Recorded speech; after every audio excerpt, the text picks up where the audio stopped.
Okay, so here is the circuit diagram of dual IR sensor.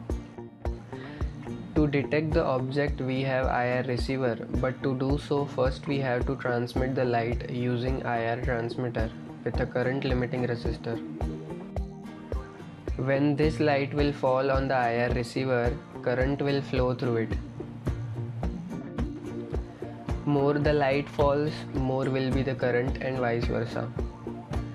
But we are dealing with the voltage, not with the current.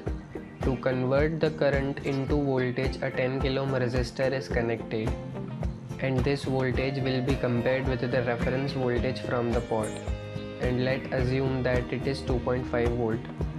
Then the output pin 7 will go high when the voltage at pin number 5 is greater than 2.5 volt, and this is same for the op-amp 1.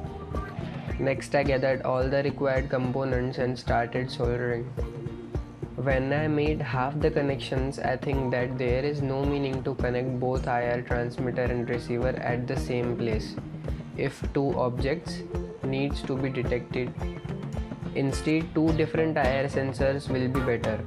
After every connection was made, the pot's value should be set as desired. This circuit will work for 3 volt to 6 volt, and I am applying 5 volt to it.